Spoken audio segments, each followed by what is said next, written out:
আসসালামু আলাইকুম, কি খবর এসএসসি 25 ব্যাচের কমার্সিয়ানরা। তো প্রিভিয়াস একটা ভিডিওতে আমি তোমাদেরকে বিজ্ঞানে কোন কোন চ্যাপ্টারগুলো পড়তে হবে, কোন চ্যাপ্টারগুলো তোমার মুখস্থ নির্ভর, কোন চ্যাপ্টারগুলো লিখলে তোমার মার্ক বেশি আসবে, সেইগুলো নিয়ে আমি একটা বিস্তারিত ভিডিও দিয়েছিলাম, যে ভিডিওটা ডিসক্রিপশন বক্সে তোমার অ্যাটাচ করা থাকবে। তো আজকের ভিডিওটা মেইনলি বিজ্ঞানের প্রত্যেকটা চ্যাপ্টার ভিত্তিক সাজেশন নিয়ে আমি আলোচনা করব। যেই টপিকগুলো তুমি পড়ে গেলে মাস্ট তুমি এক্সাম হলে 100% কমন পাবা। এবং আমি কিন্তু এভাবে পড়াশোনা করেই তোমার এসএসসিতে ঢাকা বোর্ডে সপ্তম হয়েছিলাম, প্লাস তোমার আমার কিন্তু বিজ্ঞানে 90+ মার্ক ছিল। হ্যাঁ, 90+ মার্ক ছিল, 90+ মার্ক ছিল। তো আমি হচ্ছে কিছু কিছু স্পেসিফিক টপিক পড়ে যেতাম, ওই টপিকটা আমি খুব ভালো মতো আয়ত্ত করতাম, টেক্সট বুক আমার ভালো মতো আয়ত্তে ছিল। এবং সব চ্যাপ্টার আমি সিকিউর জন্য পড়তাম না, সব চ্যাপ্টার আমি এমসিকিউ এর জন্য পড়তাম না। আমার এমসিকিউ এবং সিকিউ বেস টার্গেটেড চ্যাপ্টারগুলো আলাদা ছিল। তো আগের ভিডিওতে আমি বলে দিয়েছিলাম কোনটা তুমি সিকিউর জন্য পড়বা, কোনটা এমসিকিউ এর জন্য পড়বা। আজকে আবার আমি তোমাদেরকে বলে দিব কোনটা তোমার সিকিউর জন্য পড়লে বেটার হবে, কোন চ্যাপ্টার থেকে পড়লে তোমার মার্ক বেশি আসবে, এবং কোন চ্যাপ্টারে আমি পড়াশোনা করে গেছিলাম, কোন কোন চ্যাপ্টারগুলো আমি টার্গেট করে গেছিলাম। হ্যাঁ, তো চলো দেরি না করে কথা না বাড়িয়ে ডিরেক্ট ভিডিওতে চলে যাই। তো অধ্যায় 1-এ আমি তোমাদের সাজেশন দিয়ে দিছিলাম, আমি আবার দিয়ে দিলাম যেন তোমাদের সুবিধা হয়, যারা নতুন ভিউয়ার আছো তাদের জন্য। তো অধ্যায় 1-এ মূলত খাদ্যের উপাদান যে টপিকটা আছে, এই খাদ্যের উপাদানটা যদি তুমি ভালো মতো পড়ে যাও, এখান থেকে গ এবং ঘয়ে প্রশ্ন আসার যে চান্স সেটা সর্বাধিক। হ্যাঁ, তারপরে তোমার অধ্যায় 1-এ যে ভিটামিন নামক যে টপিকটা আছে, ভিটামিনের যে একটা বক্স আছে, ওই বক্সটা ভালো মতো দেখে যাবা, এখান থেকে প্রায় তোমার এমসিকিউতে আসবে, এবং ভিটামিন থেকে কিন্তু তোমার সিকিউতে কোশ্চেন চলে আসতে পারে। হ্যাঁ, তারপরে সুষম খাদ্য একটা পিরামিড আছে, সুষম খাদ্য পিরামিডটা যদি তুমি সুন্দর মতো আঁকো এবং একে সুন্দর মতো যদি তুমি বিশ্লেষণ করতে পারো, তাহলে এখানেও তোমার 10-এর মধ্যে তোমার 9 পাওয়া পসিবল। হ্যাঁ, তারপর এইডস, মাদকাসক্তি, এইগুলো তো যদি তুমি পয়েন্ট আকারে লেখো তাহলে এটাও তোমার ভালো একটা মার্ক ক্যারি করবে। তো এটা গেল অধ্যায় 1-এর সাজেশনস। এখন আমি ডিরেক্ট তোমাদের বই থেকে আমি তোমাদের দাগিয়ে দাগিয়ে দিব। তো তোমরা যাদের কাছে এখনও সামনে বই নেই, সবাই বই বের করো, আমি বই থেকে তোমাদেরকে সাজেশন দিয়ে দিব, এবং যেই যে টপিক দাগাতে বলবো ওই টপিকে তুমি 3 স্টার দিয়ে রাখবো। ওকে, তো চলো শুরু করি। আচ্ছা, তো আমাদের তোমরা দাগাও যে তোমরা একটু দাগাও উন্নততর জীবনধারা, এটা তোমরা সিকিউ এর জন্য। হ্যাঁ, এটা তোমার সিকিউ এর জন্য। আচ্ছা, এটা আমরা একটা মিনিট একটু ওয়েট করি, এটা আমরা পিডিএফ এ ওপেন হলে তারপরে আমরা এটাতে দাগাতে পারবো। তো তোমরা এই যে যে চ্যাপ্টারগুলো আছে আমি জাস্ট বলে দিচ্ছি, তোমরা জাস্ট লিখে নাও। হ্যাঁ, উন্নততর জীবনধারা যে চ্যাপ্টারটা আছে, এই চ্যাপ্টারটা আমি সিকিউর জন্য পড়তাম, জীবনের জন্য পানি এখান থেকে দিতাম না। হৃদযন্ত্রের কথা এখান থেকে দিতাম, হৃদযন্ত্রের যে তোমার যে চিত্রটা আছে ওই চিত্রটা এঁকে দিয়ে আসলে ভালো মার্ক আসতো। হ্যাঁ, ডান অলিন্দ, বাম অলিন্দ, ডান নিলয়, বাম নিলয়, হৃদযন্ত্রের ফাংশন। হ্যাঁ, তারপরে হচ্ছে এটা সিকিউর জন্য দিতাম, নবজীবনের সূচনা, এটাও আমি সিকিউর জন্য দিতাম। দেখতে হলে আলোচনা, এটাও সিকিউর জন্য দিতাম। এখানে আঁকা আঁকির অনেক বিষয় আছে, তুমি যদি ঠিকঠাক মতো এঁকে দিয়ে ভালো মতো বিশ্লেষণ করতে পারো, তোমার মার্ক আটকানোর কেউ নাই এখানে। হ্যাঁ, এবার পলিমার, এটা স্কিপ করতাম, পলিমার এটা আমি পড়ে গেছিলাম ভালো মতো এমসিকিউ এর জন্য, কিন্তু সিকিউ এখান থেকে আমি দিতাম না। অম্ল, ক্ষারক ও লবণের ব্যবহার, এটা থেকে আমি সিকিউ দিতাম, কারণ এখানে তোমার বুঝতে যদি পারো তাহলে খুব সুন্দর মতো তুমি লিখে দিয়ে আসতে পারবা। হ্যাঁ, তারপরে হচ্ছে আমাদের সম্পদ, এটা আমি এমসিকিউ এর জন্য পড়তাম, দুর্যোগের সাথে বসবাস এমসিকিউ এর জন্য পড়তাম, এসব বলকে জানি, এটা আবার সিকিউ এর জন্য পড়তাম, এখান থেকে শর্ট শর্ট ম্যাথ আসে। হ্যাঁ, তারপর হচ্ছে তোমার জীব প্রযুক্তি, এটা আমি সিকিউর জন্য পড়তাম। প্রাত্যহিক জীবনের তড়িৎ, এটা সিকিউর জন্য পড়তাম, কিন্তু এটা অত ভালোভাবে পড়ে যায়নি, মানে এটা আমার টার্গেট ছিল না, এটা ছিল আমার ব্যাকআপ চ্যাপ্টার। হ্যাঁ, বাকিগুলো সব এমসিকিউ এর জন্য। তো এই 14টা চ্যাপ্টারের মধ্যে আমি কয়টা বললাম সিকিউর জন্য? 1, 2, তারপর হচ্ছে 3, 4, 4, 5, 6, তারপরে হচ্ছে তোমার কয়টা বললাম, এই যে প্রাত্যহিক জীবনের জন্য 7। তুমি 8টা চ্যাপ্টার, তুমি মেইনলি যদি 8টা চ্যাপ্টার ভালো মতো পড়ো তাহলে তোমার মোর দ্যান এনাফ। হ্যাঁ, 8টা চ্যাপ্টার তুমি সিকিউর জন্য টার্গেট করে পড়ে রাখতে পারো। 8টা চ্যাপ্টার তুমি জীবনের জন্য পানি, তারপর হচ্ছে পলিমার, যে কোনো একটা তুমি ব্যাকআপ চ্যাপ্টার হিসেবে ধরে রাখতে পারো। হ্যাঁ, 8টা চ্যাপ্টার ভালো মতো পড়লে তুমি 7টা এমনিতেই তুমি কমন পাবা, কারণ তোমার 11টা টোটাল কোয়েশ্চেন আসবে, 14টা থেকে তোমার 11টার কোয়েশ্চেন তো আসবেই। হ্যাঁ, 2 বা 3টা চ্যাপ্টার তোমার স্কিপ হবে। ওকে, স্কিপগুলো মূলত তোমার লাস্টের চ্যাপ্টারগুলোতে হয়, যে সবাই কাছাকাছি, এখান থেকে কিচ্ছু আসে না। জীবন বাঁচাতে বিজ্ঞান, এখান থেকে আসার সম্ভাবনা খুবই কম। হ্যাঁ, তারপরে হচ্ছে আমাদের সম্পদ, এখান থেকে আসার সম্ভাবনা খুবই কম। তো এইগুলো তুমি এমসিকিউ বেসিসে পড়ে যাবা, বাকিগুলো তোমার সিকিউ বেসিসে পড়ে যাবা। তো এখন আসি তোমার ইয়াতে, এখন আমরা হচ্ছে তোমার ওকে পিডিএফটা লোড হোক ওকে নাইস এখন আমরা হচ্ছে চ্যাপ্টার 2 তে যাব চ্যাপ্টার 2 না চ্যাপ্টার 3 সরি হ্যাঁ চ্যাপ্টার 3 তে যাব এই যে ভিটামিনের যে উপাদানগুলো এগুলো থেকে তোমার কোশ্চেন আসবে হ্যাঁ আচ্ছা তারপরে এই যে সুষম খাদ্য পিরামিড থেকে দেখো এই যে এই ইয়াগুলো যদি তুমি দাও ছকগুলো যদি এঁকে দাও তাহলে তোমার ভালো মতো এই যে সুষম খাদ্য পিরামিড থেকে এই ছকটা তোমার এঁকে দিতে হবে স্নেহ বা ফ্যাট হচ্ছে একদম উপরের গ্রুপে ভিটামিন বা খনিজ হচ্ছে সেকেন্ড গ্রুপে আমিষ হচ্ছে থার্ড স্টেজ শর্করা হচ্ছে ফার্স্ট স্টেজ তো এইভাবে তুমি লিখবা হ্যাঁ সুষম খাদ্য পিরামিড এঁকে আচ্ছা তো এখন আমরা পরের চ্যাপ্টারে যাই এটা হচ্ছে এইডস গেল জীবনের জন্য পানি আচ্ছা তো এখানে আমি তোমাকে একটা টান দিয়ে বলে দিই যারা এই চ্যাপ্টারটা পড়ছো তোমরা হচ্ছে একটা কাজ করতে পারো তোমরা হচ্ছে পানির যে গঠন এটা তোমার খ নাম্বারের জন্য ইম্পর্টেন্ট পানির গঠন ব্যাখ্যা করো এটা আসবে পানির বিভিন্ন উৎস বর্ণনা করো এটা আসবে এটা হচ্ছে গ ঘ এর জন্য ইম্পর্টেন্ট তারপরে পানি দূষণের কারণ এবং দূষণ থেকে প্রতিকারের উপায় এটা আসবে প্রতিরোধের কৌশল আসবে হ্যাঁ তো এগুলাই হচ্ছে তোমার ইম্পর্টেন্ট এই চ্যাপ্টারের জন্য তো এই চ্যাপ্টার নিয়ে আমরা টাইম ওয়েস্ট না করি পানি গেল এখন হচ্ছে হৃদযন্ত্রের যত কথা হ্যাঁ সবাই বই বের করো সবাই চ্যাপ্টার 3 বের করছো তো হৃদযন্ত্রের যত কথা এখান থেকে আমি যেই তোমার টপিকগুলো বলে দিব ওই টপিকগুলোর পাশে 3 স্টার দিবা হ্যাঁ ওই টপিকগুলো হচ্ছে তোমার ইম্পর্টেন্ট রক্তের উপাদান ও এর কাজ এটা 3 স্টার দাও এটা হচ্ছে গ ঘ এর জন্য ইম্পর্টেন্ট রক্তের উপাদান ও এর কাজ আচ্ছা তারপরে রক্তের উপাদান ও কাজ এটা গেল তারপরে রক্তকণিকা এটা 3 স্টার দাও এটা থেকে আসতে পারে রক্তকণিকা হ্যাঁ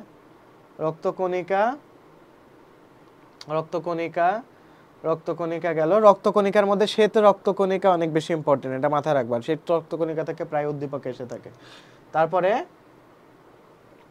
এগুলা বেশি ইম্পর্টেন্ট না যে টপিকগুলো দেখতে বলবো এই যে রক্তের গ্রুপ থেকে কোশ্চেন আসতে পারে রক্তের গ্রুপের যে টেবিলটা আছে এই টেবিলটা ভালো মতো আয়ত্ত করবে রক্তের গ্রুপের যে টেবিল আছে এখানে 3 স্টার দিয়ে দাও হ্যাঁ এখানে 3 স্টার দিয়ে নাও এই টপিকটা ইম্পর্টেন্ট তারপরে হচ্ছে রক্তের গ্রুপ গেল রক্তের গ্রুপের মধ্যে একটা জিনিস মাথায় রাখবা ও পজিটিভ হচ্ছে সর্বজনীন দাতা হ্যাঁ সর্বজনীন দাতা হচ্ছে কি তোমার ও পজিটিভ আর এবি পজিটিভ হচ্ছে তোমার সর্বজনীন গ্রহীতা এগুলো এমসিকিউ এর জন্য আসে তারপর হচ্ছে আরএইচ ফ্যাক্টরটা অনেক বেশি ইম্পর্টেন্ট আরএইচ ফ্যাক্টরটা থেকে কোশ্চেন আসতে পারে হ্যাঁ যে শিশুরা কেন বিকলাঙ্গ হয় কেন বিভিন্ন ধরনের সমস্যা দেখা যায় হ্যাঁ এবং কেন তার মানুষের জিনে তোমার বাবার প্রভাব বেশি থাকে বা কারো শরীরে মায়ের প্রভাব বেশি থাকে বা কারো বৈশিষ্ট্য মায়ের প্রভাব বেশি থাকে এগুলো কেন হয় আরএইচ ফ্যাক্টরের জন্য তো আরএইচ ফ্যাক্টরটাও দেখে রাখবা হ্যাঁ রক্তের শ্রেণী বিভাগের গুরুত্বটা দেখবা এটাও তোমার ইম্পর্টেন্ট তারপর হচ্ছে সব থেকে বেশি ইম্পর্টেন্ট 5 স্টার দাও 5 স্টার হচ্ছে তোমার কোনটা এই যে রক্ত কিভাবে সঞ্চালন হয় মেইনলি তোমার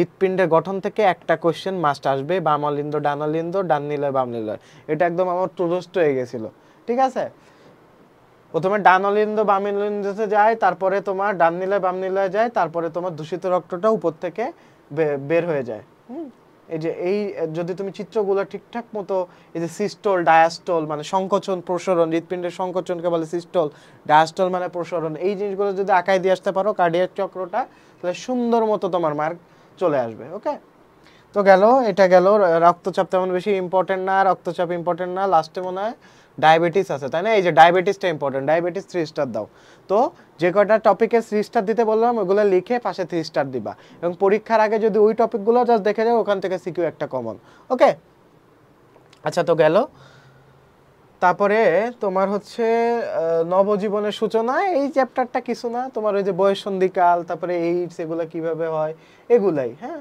বয়ঃসন্ধিকালে পরিবর্তন ছেলেদের কি কি পরিবর্তন আসে মেয়েদের কি কি পরিবর্তন আসে ওকে তো এগুলো তুমি শারীরিক শিক্ষায় যা পড়ছো সেম জিনিস মানে আলাদা কোনো কিছু নাই তো এখানে তোমার ওইভাবে বেশি দাগায় দিচ্ছি না এগুলো তুমি দেখলেই পারবা ওকে। ও আর সবথেকে বেশি ইম্পর্টেন্ট হচ্ছে এখানে যে টপিকটা, সেটা হচ্ছে টেস্ট টিউব বেবি কিভাবে হয় এবং তোমার লিঙ্গ নির্ধারণ কিভাবে হয়, অর্থাৎ ক্রোমোজোম এই টপিকটা খুবই খুবই খুবই ইম্পর্টেন্ট। এটার পাশে 5 স্টার দিয়ে রাখো, এখান থেকে একটা কোয়েশ্চেন আসবে। হ্যাঁ, ক্রোমোজোমেরটা এটা এইভাবে চিত্র এঁকে দিয়ে আসবা, বা এই যে তোমার ছকটা দিয়ে আসবা। ওকে, ক্রোমোজোম থেকে মাস্ট আসবে, তারপরে এটা হচ্ছে উদ্ভিদের তোমার লুপ্তপ্রায় অঙ্গ কোনগুলা, হ্যাঁ, প্লাটিপাস, আচ্ছা, সংযোগকারী, সারিস্থানীয় প্রমাণ, এগুলো বেশি ইম্পর্টেন্ট না, এগুলো এমসিকিউ এর জন্য দেখে যাবা। এমসিকিউ জীবাশ্ম জ্বালানি, এগুলো এমসিকিউ এর জন্য দেখে যাবা। ওকে, তারপরে বিবর্তনে বিভিন্ন তত্ত্ব আছে, এগুলো দেখে যাবা। ডারউইনের মতবাদটা একটু ভালো মতো দেখবে, এটা 3 স্টার দাও, এটা থেকে চলে আসতে পারে ডারউইনের মতবাদ। ওকে, তো গেল, এই চ্যাপ্টার চলে গেল নবজীবনের সূচনা। এই চ্যাপ্টার থেকে যে কোন কোন টপিক বললাম, তোমার ক্রোমোজোমের টপিকটা বললাম, তারপরে কি বললাম যে শারীরিক পরিবর্তন, মেয়েদের এবং ছেলেদের কি কি পরিবর্তন হয়, তারপরে কি বললাম যে তোমার এই যে লাস্টে কোন টপিকটা বললাম, এই যে ডারউইনের মতবাদটা দেখে যাবা। এই তো এইগুলা দেখে গেলেই হবে। হ্যাঁ, তো গেল, এই চ্যাপ্টারটা চলে গেল। এখন হচ্ছে চ্যাপ্টার 5, এটা খুবই খুবই খুবই ইম্পর্টেন্ট একটা চ্যাপ্টার। এই চ্যাপ্টার 5 থেকে কোন কোন টপিকগুলো ইম্পর্টেন্ট আমি বলে দিচ্ছি, কোন কোন টপিকগুলো থেকে মাস সৃজনশীল আসবে। তোমাকে বলি, প্রথম যে কাজটা করবে, এই যে নিরাপদ ড্রাইভিং এগুলো হাবিজাবি, এখান থেকে কখনো কোয়েশ্চেন হবে না। আলোর প্রতিসরণ, এটা একদম তুটস্থ রাখবে, আলোর প্রতিসরণ কিভাবে হয়। হ্যাঁ, এই যে তোমার চিত্রটা আছে, এই চিত্রটা মাস দিবা, এটা মাস দিতেই হবে, এই চিত্রটা দিলে তোমার মার্কস বাড়বে। ওকে, তো আলোর প্রতিসরণ, তারপরে হচ্ছে উত্তল লেন্স, অবতল লেন্স, অর্থাৎ লেন্সের প্রকারভেদ, লেন্স কিভাবে কাজ করে, এগুলো খুব ভালো মতো আয়ত্ত করবে, এটা থেকে মাস্ট আসবে। হ্যাঁ, এটা হচ্ছে অবতল লেন্স, অর্থাৎ মাইনাস পাওয়ার যাদের, মানে আমারটা হচ্ছে অবতল লেন্স, মানে অবতল লেন্স যারা ইউজ করে তারা দূরের জিনিস দেখে না, আর উত্তল লেন্স হচ্ছে তারা কাছের জিনিস দেখে না। ঠিক আছে, তো উত্তল লেন্স দেখবা, এই যে আমাদের বাবার বা বিভিন্ন বয়সের যারা আছে তাদের দেখবা নিচে এরকম একটা ঢালু আছে, তো ঢালুর যে জিনিসটা ওইটা অতটুক জায়গাটাকে আমরা বলি উত্তল লেন্স। হ্যাঁ, উত্তল লেন্স হচ্ছে প্লাস পাওয়ার আর অবতল লেন্স হচ্ছে মাইনাস পাওয়ার। তো এটা খুবই ইম্পর্টেন্ট, এটা থেকে তোমার কোয়েশ্চেন আসবেই। হ্যাঁ, এবং আমরা কিভাবে দেখি চোখের ক্রিয়া, এটা খুবই খুবই খুবই ইম্পর্টেন্ট, এটা 3 স্টার দাও, চোখের ক্রিয়া খুবই ইম্পর্টেন্ট। হ্যাঁ, রস্যদৃষ্টি ও তার প্রতিকার, মায়োপিয়া, এই যে রস্যদৃষ্টি মায়োপিয়া কেন হয়, অর্থাৎ তোমার এই যে আলোর প্রতিসরণটা সামনে হয়, আর এর জায়গায় না হয় এফে হয়, এই জন্য আমরা দূরের জিনিস দেখতে পারি না। ওকে, এবং তার প্রতিকার কি, সামনে একটা অবতল লেন্স লাগাই দিলে আমাদের রেটিনাতে যে ডিরেক্ট আলোটা পড়ে, তারপরে আমরা স্বচ্ছ দেখতে পাই। ওকে, তো মায়োপিয়া ইম্পর্টেন্ট, মায়োপিয়া খুব ভালো মতো পড়বা। তারপরে তোমার দীর্ঘদৃষ্টিও পড়বা ভালো মতো, চোখ ভালো রাখার উপায় অত বেশি দরকার নেই, এটা আসে না তেমন একটা। ওকে, তারপর হচ্ছে পলিমার চ্যাপ্টার 6 হচ্ছে এমসিকিউ বেসিস চ্যাপ্টার, এইটা থেকে তেমন বেশি একটা বলে দিব না যে কি কি আসে, তাও এটা পুরোটা পড়ে রাখবা। হ্যাঁ, পড়ে রাখবা, রেশম, সিল্ক, তন্তু থেকে কিভাবে সুতা তৈরি হয়, ব্লেন্ডিং ও মিস্কিং, সুতা কাটা, স্পিনিং, কার্ডিং ও কম্বিং, এই যে এই স্টেপটা পড়ে রাখবা, সুতা কিভাবে কাটতে হয়, সুতা কাটার পর্যায়ে কি কি, ব্লেন্ডিং ও মিক্সিং, কার্ডিং ও কম্বিং। হ্যাঁ, এটা হচ্ছে তোমার দুইটা পর্যায়, ব্লেন্ডিং ও মিক্সিং, কার্ডিং ও কম্বিং, এটা ইম্পর্টেন্ট, এই চ্যাপ্টার থেকে যদি দিতে চাও তাহলে এটা দিতে পারো। তারপরে বিভিন্ন ধর্ম আছে, প্লাস্টিকের ভৌত ধর্ম, রাবারের ভৌত ধর্ম, এটাও ইম্পর্টেন্ট, পরিবেশের ভারসাম্যহীনতা, রাবার ও প্লাস্টিক কতটা দায়ী, এটা আছে। এটা হচ্ছে common sense, it's all about common sense, এটা আলাদা করে বোঝার দরকার নেই। তো পলিমার চ্যাপ্টারটা গেল। অম্ল, ক্ষারক ও লবণের ব্যবহার, এই চ্যাপ্টারটা সম্পূর্ণ পড়তে হবে, এর কোনো সাজেশন নাই। ঠিক আছে, প্রত্যেকটা জিনিস বুঝতে হবে, বিক্রিয়াগুলো বুঝতে হবে, এই যে তোমার অ্যাসিটিক অ্যাসিড, সালফিউরিক অ্যাসিডের যে সংকেতগুলো আছে, সাংকেতিক চিহ্ন, এগুলো মনে রাখতে হবে। ওকে, হাইড্রোজেন সালফেট, হাইড্রোজেন নাইট্রেট, এগুলা তোমার মনে রাখতে হবে, সাংকেতিক যে বিক্রিয়াগুলো আছে বিক্রিয়াগুলো মনে রাখতে হবে। তবে এখানে লিটমাস পেপার থেকে একটা ম্যাথ আসবে, লিটমাস পেপার লিখে রাখো, লিটমাস পেপার কিভাবে অ্যাসিড লালকে নীল করে, নীলকে লাল করে। হ্যাঁ, তারপরে পিএইচ এর মান, এটা থেকেও আসবে, লিখে রাখো, এটা মাস্ট আসবে, পিএইচ এর মান। তারপরে তোমার লিটমাস পেপারের ব্যবহার, এখান থেকে মাস আসবে। তারপরে চুনের যে ম্যাটটা ক্যালসিয়াম কার্বনেট তৈরি হয়, এটা থেকে মাস্ট আসবে, এই যে চুনের পানি তৈরি, হ্যাঁ, ক্যালসিয়াম কার্বনেট, এই যে এই বিক্রিয়াটা প্রায় আসে, এখান থেকে আসবেই, এই যে এই চুনের যে বিক্রিয়াটা। ওকে, আচ্ছা, তো গেল, তো এই চ্যাপ্টার শেষ, অম্ল, ক্ষারক ও লবণ চ্যাপ্টার শেষ। তো এখন হচ্ছে আমাদের সম্পদ, এটা এমসিকিউ এর জন্য এই চ্যাপ্টার থেকে কোনো কিছু আমি দিব না সাজেশনস। এই চ্যাপ্টারটা জাস্ট পড়বা, মাটির যে স্তরগুলো আছে সেগুলো পড়বা, পিএইচ মান কোনটা কি মাটির এটা পড়বা। হ্যাঁ, জিপসাম কত পার্সেন্ট টাকা, চুনাপাথর, ক্যালসিয়াম কার্বনেট, এগুলা দেখবা। তো এখান থেকে যদি কেউ দিতে চাও, এই যে গ্যাস, প্রাকৃতিক গ্যাস কিভাবে প্রক্রিয়াকরণ করা হয় এই চিত্রটা দিতে পারো, তাহলে মার্ক উঠে আসবে। হ্যাঁ, তো গেল এই চ্যাপ্টার গেল। তারপর হচ্ছে দুর্যোগের সাথে বসবাস, এটা পুরো রিডিং দিবে। এটা হচ্ছে এমসিকিউ বেসিস চ্যাপ্টার, কিভাবে কোন কোন দুর্যোগ আসে বাংলাদেশে, কত সালে কি কি দুর্যোগ আসে, এগুলো সব হচ্ছে এমসিকিউ চ্যাপ্টার। এখান থেকে সিকিউ দিয়ে শুধু এখান থেকে যদি সিকিউ দাও তাহলে টিচার বুঝবে যে তুমি পারো না, তাহলে নিতান্তই বাধ্য হয়ে এই চ্যাপ্টার তুমি দিতেছো। ঠিক আছে, তারপরে গেল এসব বলকে জানি। এই চ্যাপ্টার শুরু থেকে শেষ পর্যন্ত সবই ইম্পর্টেন্ট, কোনো কিছু লেস ইম্পর্টেন্ট মোর ইম্পর্টেন্ট নাই। তবে হ্যাঁ, তোমাকে আমি বলে দিতে পারি লিফটের যে ম্যাথটা আছে, লিফটের যে ম্যাথ সেটা ইম্পর্টেন্ট। তারপরে ত্বরণ ইম্পর্টেন্ট। হ্যাঁ, তারপরে এখানে একটা ম্যাথ আছে, এখানে একটা উদাহরণ আছে, উদাহরণটা প্রায় উদাহরণের রিলেটেড তোমার এমসিকিউ আসে, সরি সিকিউ আসে, কোনো কোশ্চেন আসে আর কি, উদাহরণের রিলেটেড। লিফটের একটা অঙ্ক ছিল, আচ্ছা তো আমাদের সময় ছিল, তোমাদের এখানে নাই। তো এখানে ঘর্ষণ, দেখো ঘর্ষণ বাড়ানো কমানো, এটা থেকেও তোমার আসতে পারে। এই টপিকটাও 3 স্টার দিয়ে রাখো। ঘর্ষণের প্রকারভেদটা 3 স্টার দিয়ে রাখো। ঘর্ষণের প্রকারভেদটা 3 স্টার দিয়ে রাখো। তারপর মহাকর্ষ বল দেখি, মহাকর্ষ বলে যে নিউক্লিয় বল আছে। আচ্ছা, তো এখানে একটা ম্যাথ ছিল, তোমার একটা উদাহরণ ছিল, এই যে ভর নিউটন, কত নিউটন, হ্যাঁ, প্রযুক্ত বলের মান কত ছিল, এটা থেকে একটা ম্যাথ আসে তোমার। এগুলো উদাহরণে যেমন আছে তেমনি তোমার সিকিউতে এই কোশ্চেন থেকে প্রায় তোমার এই টপিকটা থেকে প্রায় কোশ্চেন আসে। ঠিক আছে, তো এটাও ইম্পর্টেন্ট, এটা লিখে নাও। তো ঘর্ষণ গেল। তারপরে এইগুলো তুমি চিত্র দিয়ে যদি এঁকে দাও তাহলে তোমার মার্কস বাড়বে, যে কিভাবে তোমার বল প্রয়োগের ফলে তোমার একটা বস্তু আর একটা বস্তুর দিকে সরে। হ্যাঁ, আর তোমার যে থার্ড ল আছে, নিউটনের থার্ড ল, প্রত্যেক ক্রিয়ার একটি সমান এবং বিপরীতমুখী প্রতিক্রিয়া আছে। হ্যাঁ, ফার্স্ট ল, সেকেন্ড ল, এগুলো পড়বা। জীব প্রযুক্তির মধ্যে ইম্পর্টেন্ট হচ্ছে তোমার জেনেটিক ইঞ্জিনিয়ারিং দাগাও, জেনেটিক ইঞ্জিনিয়ারিং, ক্লোনিং দাগাও, তারপরে ডিএনএ দাগাও। এই ডিএনএ, ক্লোনিং, জেনেটিক ইঞ্জিনিয়ারিং, এটা থেকে মার্কস আসবে। এই যে ক্রোমোজোমের গঠন, নিউক্লিয়াসের গঠন, এটা যদি এঁকে দিয়ে আসো খুব ভালো মার্ক দিবে। ঠিক আছে, তারপরে ডিএনএ এর গঠন, এটা এঁকে দিয়ে আসবে, এই যে এভাবে এঁকে দিয়ে আসবা, এভাবে এঁকে দিয়ে আসলে তোমার মার্ক খুব ভালো হবে। আরএনএটা অত ইম্পর্টেন্ট না, তবে ডিএনএ থেকে মাস কোয়েশ্চেন থাকবে। ডিএনএ এবং ক্রোমোজোম এগুলো খুবই ইম্পর্টেন্ট টপিক বা চ্যাপ্টার। জেনেটিক ইঞ্জিনিয়ারিং পড়তে পারো। এই জিনিসটা লিখে রাখো কিভাবে কাঙ্ক্ষিত জিন বহনকারী ব্যাকটেরিয়া। আচ্ছা, তো এখানে তোমার কিভাবে জেনেটিক ইঞ্জিনিয়ারিং প্রযুক্তি অবলম্বন করে সম্পাদন করা হয়, জেনেটিক ইঞ্জিনিয়ারিং বা রিকম্বিনেন্ট ডিএনএ প্রযুক্তি কিভাবে সম্পাদন করা হয়, এইটা মাস্ট আসবে।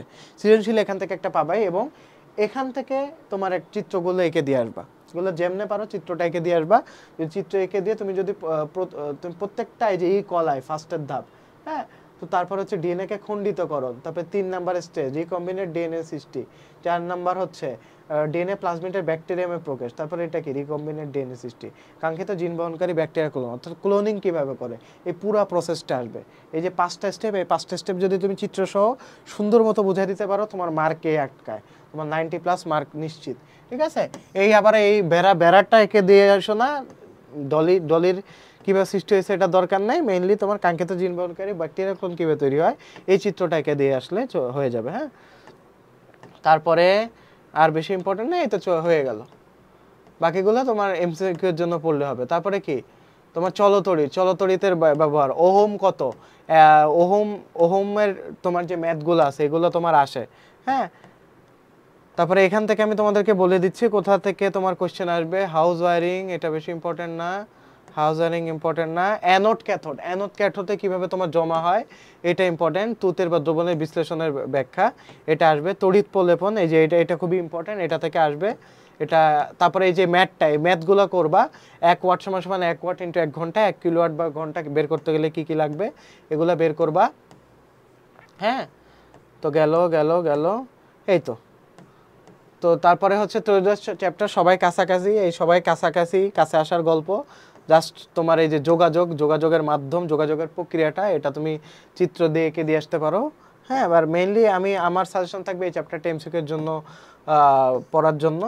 হ্যাঁ, তো ডিজিটাল সংকেত, অ্যানালগ সংকেত এগুলো এঁকে দিয়ে আসলেও মার্ক আসবে। এখান থেকে যদি সৃজনশীল দিতে চাও, একান্তই যদি দিতে চাও, টেলিভিশন কি, ল্যান্ডফোন কি, এগুলাই, ঠিক আছে, ফ্যাক্স কি, ঠিক আছে, এই তো কম্পিউটার এবং নেটওয়ার্কিং কি, এটা ইম্পর্টেন্ট, এটা থেকে আসতে পারে। ট্রি মেশ টপোলজি থেকে আসতে পারে। তো এই তো গেল, এই হচ্ছে তোমার মোটামুটি বিজ্ঞানের সাজেশন। যে যে টপিকগুলো আমি বলে দিছি, ওই টপিকগুলো সুন্দর মতো তুমি পাশে 3 স্টার দিয়ে একটা নোট করে ফেলো। তো ওই নোট থেকে দেখে দেখে তুমি তোমার বইটা একদম ভাজা ভাজা করে ফেলো। তো আশা করি বিজ্ঞানে যে টপিকগুলো দিয়ে দিলাম, ওই টপিকগুলো তুমি ঠিকঠাক মতো আয়ত্ত করতে পারো, তোমাকে আমি 100% কমনের গ্যারান্টি দিচ্ছি। এর বাইরে কোনো কোশ্চেন আসবে না, এর বাইরে কোনো সিকিউ আসবে না, এই টপিকের বাইরে কোনো সিকিউ নাই, কোনো উদ্দীপক নাই, বিলিভ মি। হ্যাঁ, তো আমার কথাটা তোমার যখন এক্সাম হবে তখন মিলাই নিও এবং তারপরে আমাকে ফিডব্যাক জানিও যে ভাইয়া কমন পড়েছে কিনা। তো দেখা হচ্ছে পরবর্তী ভিডিওতে। আসসালামু আলাইকুম।